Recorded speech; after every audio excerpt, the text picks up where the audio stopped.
एक फकीर था तिब्बत में, मारपा। उस फकीर के पास कोई गया और पूछने लगा कि मैं जीवन और मृत्यु के संबंध में कुछ पूछने आया हूं। मारपा बहुत हंसने लगा और उसने कहा, अगर जीवन के संबंध में पूछना हो तो जरूर पूछो, क्योंकि जीवन का मुझे पता है। रही मृत्यु, मृत्यु से आज तक मेरा कोई मिलना नहीं हुआ, मेरी कोई पहचान नहीं। मृत्यु के संबंध में पूछना हो तो उनसे पूछो जो मरे ही हुए हैं या मर चुके हैं। मैं तो जीवन हूं।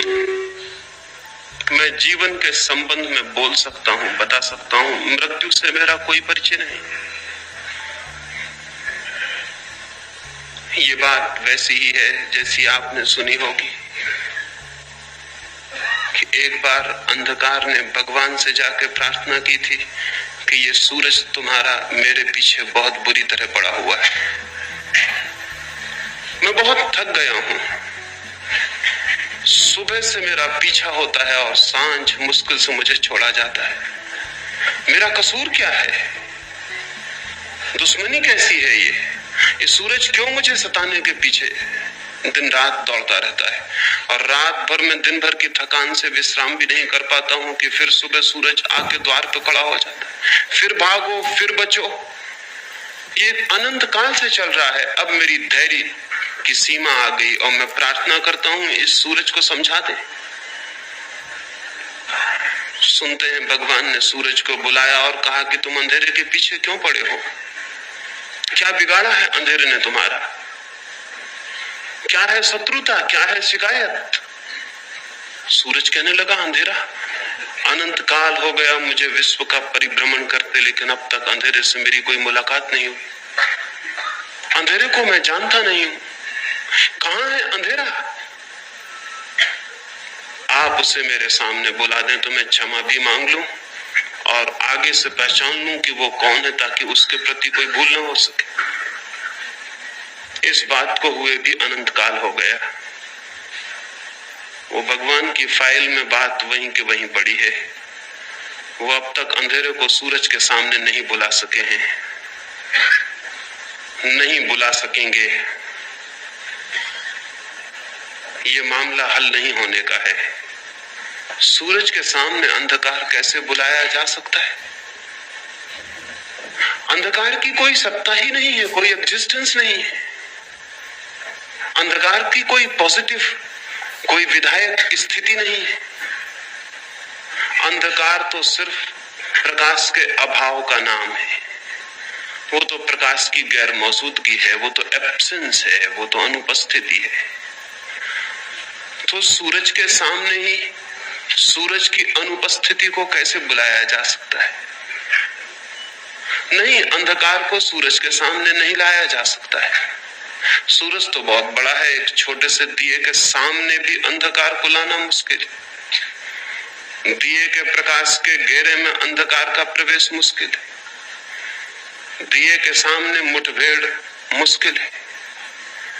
प्रकाश है जहां, वहां अंधकार कैसे आ सकता है? जीवन है जहां, वहां मृत्यु कैसे आ सकती है? या तो जीवन है ही नहीं और या फिर मृत्यु नहीं है। दोनों बातें एक साथ नहीं हो सकती। हम जीवित हैं, लेकिन हमें पता नहीं कि जीवन क्या है। इस अज्ञान के कारण ही हमें ज्ञात होता है कि मृत्यु भी घटती है। मृत्यु एक अज्ञान है। जीवन का अज्ञान ही मृत्यु की घटना बन जाती है। काश हम उस जीवन से परिचित हो सकें जो भीतर है, तो उसके परिचय की एक किरण भी सदा सदा के लिए इस अज्ञान को तोड़ देती है कि मैं मर सकता हूं, या कभी मरा हूं, या कभी मर जाऊंगा। लेकिन उस प्रकाश को हम जानते नहीं जो हम हैं, और उस अंधकार से हम भयभीत होते हैं जो हम नहीं हैं।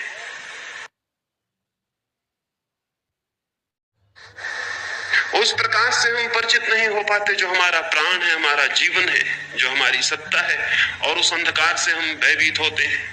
जो हम नहीं है। मनुष्य मृत्यु नहीं है, मनुष्य अमृत है, समस्त जीवन अमृत है। लेकिन हम अमृत की ओर आंख ही नहीं उठाते। हम जीवन की तरफ दिशा में कोई खोज ही नहीं करते हैं, एक कदम ही नहीं उठाते। जीवन से रह जाते हैं अपरिचित और इसलिए मृत्यु से भयभीत प्रतीत होते हैं। इसलिए प्रश्न जीवन और मृत्यु का नहीं है, प्रश्न है सिर्फ जीवन का। मुझे कहा गया कि मैं जीवन और मृत्यु के संबंध में बोलूं, यह असंभव है बात। प्रश्न तो है सिर्फ जीवन का, और मृत्यु जैसी कोई चीज ही नहीं है। जीवन ज्ञात होता है तो जीवन रह जाता है, और जीवन ज्ञात नहीं होता तो सिर्फ मृत्यु रह जाती। जीवन और मृत्यु दोनों एक साथ कभी भी समस्या की तरह खड़े नहीं होते। या तो हमें पता है कि हम जीवन हैं, तो फिर मृत्यु नहीं है, और या हमें पता नहीं है कि हम जीवन हैं, तो फिर मृत्यु ही है, जीवन नहीं है। ये दोनों बातें एक साथ मौजूद नहीं होती हैं, नहीं हो सकती। लेकिन हम सारे लोग तो मृत्यु से भयभीत हैं। मृत्यु का भय बताता है कि हम जीवन से अपरिचित हैं। मृत्यु के भय का एक ही अर्थ है, जीवन से अपरिचय। और जीवन हमारे भीतर प्रतिपल प्रवाहित हो रहा है, श्वास श्वास में, कण कण में, चारों ओर, भीतर बाहर, सब तरफ जीवन है, और उससे ही हम अपरिचित हैं। इसका एक ही अर्थ हो सकता है कि आदमी किसी गहरी नींद में है। नींद में ही हो सकती है ये संभावना कि जो हम हैं उससे भी अपरिचित हो। इसका एक ही अर्थ हो सकता है कि आदमी किसी गहरी मूर्छा में। इसका एक ही अर्थ हो सकता है कि आदमी के प्राणों की पूरी शक्ति सचेतन नहीं है, अचेतन है, अनकॉन्शियस है, बेहोश है। एक आदमी सोया हो, उसे फिर कुछ भी पता नहीं रह जाता कि मैं कौन हूं, क्या हूं, कहां से हूं। नींद के अंधकार में सब डूब जाता है और उसे कुछ पता नहीं रह जाता कि मैं हूं भी या नहीं हूं। नींद का पता भी उसे तब चलता है जब वो जागता है, तब उसे पता चलता है कि मैं सोया था। नींद में तो इसका भी पता नहीं चलता कि मैं सोया हूं। जब नहीं सोया था तब पता चलता था कि मैं सोने जा रहा हूं। जब तक जागा हुआ था तब तक पता था कि मैं अभी जागा हुआ हूं, सोया हुआ नहीं हूं। जैसे ही सो गया उसे ये भी पता नहीं चलता कि मैं सो गया हूं, क्योंकि अगर ये पता चलता रहे कि मैं सो गया हूं तो उसका अर्थ है कि आदमी जागा हुआ है, सोया हुआ नहीं है। नींद चली जाती है तब पता चलता है कि मैं सोया था, लेकिन नींद में पता नहीं चलता कि मैं हूं भी या नहीं हूं। जरूर मनुष्य को कुछ भी पता नहीं चलता है कि मैं हूं या नहीं या क्या हूं। इसका एक ही अर्थ हो सकता है कि कोई बहुत गहरी आध्यात्मिक नींद, कोई स्पिरिचुअल हिप्नोटिक स्लीप, कोई आध्यात्मिक सम्मोहन की तंद्रा मनुष्य को घेरे हुए है। इसलिए उसे जीवन का ही पता नहीं चलता कि जीवन क्या है। नहीं, लेकिन हम इनकार करेंगे, हम कहेंगे कैसी आप बात करते हैं, हमें पूरी तरह पता है कि जीवन क्या है। हम जीते हैं, चलते हैं, उठते हैं, बैठते हैं, सोते हैं। एक शराबी भी चलता है, उठता है, बैठता है, सोता है, श्वास लेता है, आंख खोलता है, बात करता है। एक पागल भी उठता है, बैठता है, सोता है, श्वास लेता है, बात करता है, जीता है। लेकिन इससे न तो शराबी होश में कहा जा सकता है और न पागल सचेतन है ये कहा जा सकता है। एक सम्राट की सवारी निकलती थी एक रास्ते पर। एक आदमी चौराहे पर खड़ा होकर पत्थर फेंकने लगा और अपशब्द बोलने लगा और गालियां बकने लगा। सम्राट का था बड़ी शोभा यात्रा। उस आदमी को तत्काल सैनिकों ने पकड़ लिया और कारागृह में डाल दिया।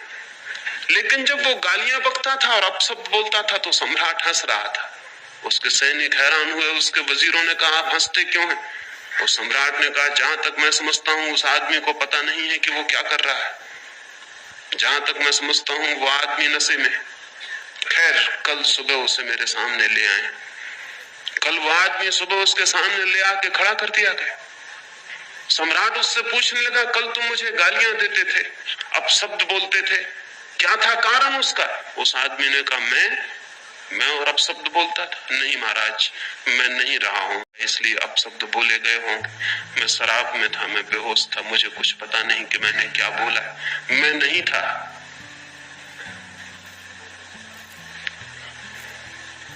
हम भी नहीं हैं। नींद में हम चल रहे हैं, बोल रहे हैं, बात कर रहे हैं, प्रेम कर रहे हैं, घृणा कर रहे हैं, युद्ध कर रहे हैं। अगर कोई दूर के तारे से देखे मनुष्य की जाति को, तो वो यही समझेगा कि सारी मनुष्य जाति इस भांति व्यवहार कर रही है जिस तरह नींद में, बेहोशी में कोई व्यवहार करता हो। 3000 वर्षों में मनुष्य जाति ने 15,000 युद्ध किए। ये जागे हुए मनुष्य का लक्षण नहीं है।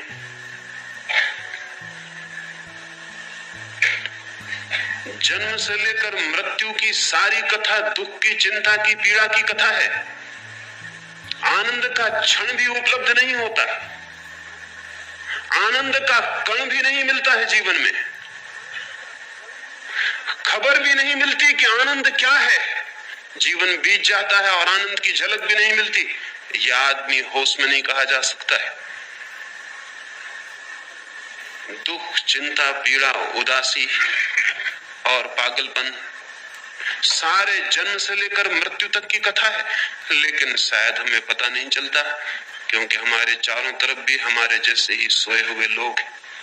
और कभी अगर एक आज जागा हुआ आदमी पैदा हो जाता है तो हम सोए हुए लोगों को इतना क्रोध आता है उस जागे हुए आदमी को, हम बहुत जल्दी उस आदमी की हत्या कर देते हैं। हम ज्यादा देर उसे बर्दाश्त नहीं करते।